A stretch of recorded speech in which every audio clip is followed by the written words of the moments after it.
সন্ধ্যায় আম্মুর বাসায় যেয়ে জম্পেশ নাস্তা হয়ে গেল। ছোট বোন অফিস থেকে ফেরার সময় নাস্তাগুলো নিয়ে এসেছে। আম্মুর বাসা থেকে চলে এসেছি ইবনে সিনাই। এখানে আমার হাজব্যান্ডের একটা টেস্টের জন্য সিরিয়াল দেওয়া ছিল। হসপিটালে ডাক্তারি সিরিয়াল আর ডায়াগনস্টিক সেন্টারে টেস্টের সিরিয়ালটা খুবই বিরক্তিকর। যাই হোক, টেস্ট দিয়ে চলে এসেছি বাসায়। বাসায় এসে বাচ্চাদের কালকের টিফিনের জন্য রুটি তৈরি করে নিচ্ছি। প্রতিদিন সকালে বাচ্চাদের টিফিন নিয়ে একটা দুশ্চিন্তা থাকে। তাই আজকে মনে হলো কয়েকটা রুটি বেশি করে বানিয়ে রাখি আর হালসাকে দিয়ে রাখছি, যেটা সকালবেলা উঠে তাড়াহুড়া করে ছেঁকে দেওয়া যাবে।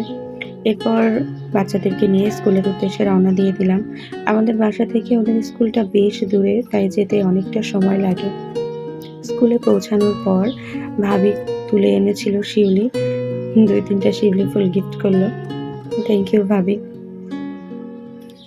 বাচ্চারা ক্লাসে চলে যাওয়ার পরে আমরা কয়েকজন মিলে বের হয়েছিলাম হাঁটতে। তো বৃষ্টি শুরু হয়ে গিয়েছিল। হাঁটতে হাঁটতে আমরা চলে এসেছিলাম নাস্তা করতে। সকালবেলা রুটি সেঁকলেও নাস্তা করে আসা সম্ভব হয়নি।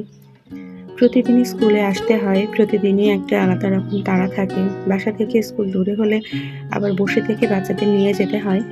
যাই হোক, নাস্তা করে আবার স্কুলে ফিরে এসেছি। এসে দেখি আরেকজন ভাবি আমাদের জন্য এই যে ছোট্ট আয়োজন করে নিয়ে বসে আছে। স্কুল শেষে বাসায় এসে দুপুরে রান্নার আয়োজন করছি। বাসায় এসে দেখি মাত্র 3টা ডিম আছে। আজকে ডিম আর কাঁকরোল দিয়ে ভুনা হবে, মাছ ভাজি হবে। তাই মাছে হলুদ লবণ মেখে নিচ্ছি আর ওদিকে ডিম সিদ্ধ হতে বসিয়ে দিয়েছি।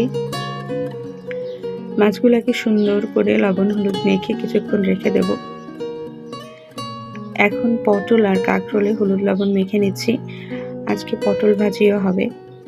আমি কখনো কাঁকরোল ভুনা খাইনি। আজকে যখন ওর বাবা বলল কাঁকরোল ভুনা করেও খাওয়া যায়, বিষয়টা আমার কাছে একটু আশ্চর্য লেগেছিল।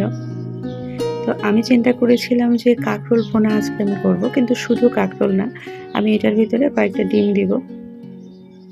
কিন্তু দুর্ভাগ্যবশত বাসায় এসে দেখি ডিম নেই, মাত্র 3টা আছে। তো সমস্যা নেই, আমি 3টা ডিমই ভুনা করে ফেলবো। প্রতিদিনই একটা বক্ত যাওয়ার পরে আর একটা বক্ত নিয়ে চিন্তা থাকে যে এবেলা তো একটা খাবার হলো, নেক্সট বেলাতে কি হবে। তো প্রতিটি গৃহিণীরই এটা একটা অন্য রকমের টেনশন। পটলগুলোকে সুন্দর করে ভেজে নিচ্ছে। আর আমার ভাজতে গেলে একটা সমস্যা হয়, সেটা মনে হয় যে একটু হালকা পোড়া পোড়া না হলে মনে হয় স্বাদ হয় না। বেগুন ভাজতে গেলেও তাই হয়। তো পটল ভেজে নিয়ে তুলে রেখেছি। এবার সেই তেলেই কাঁকরোল দিয়ে দিলাম। কাঁকরোলগুলোকেও ভেজে তুলে রাখবো।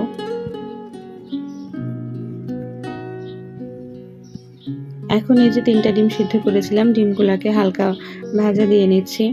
এরপর আমি এগুলাকে কেটে হাফ করে নেব, অর্থাৎ 3টা ডিম থেকে আমি 6 পিস ডিম বের করব।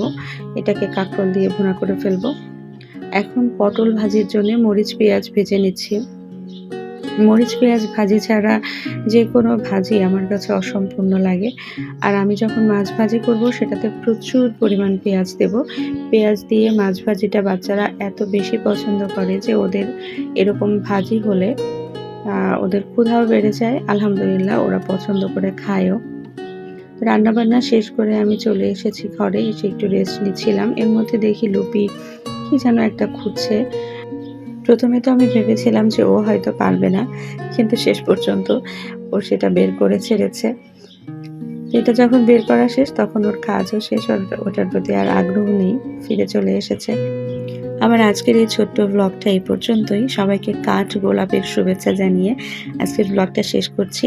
আর সবাইকে বলছি, আমার ভিডিওটা যদি ভালো লাগে অবশ্যই একটা লাইক দিবেন। আল্লাহ হাফেজ।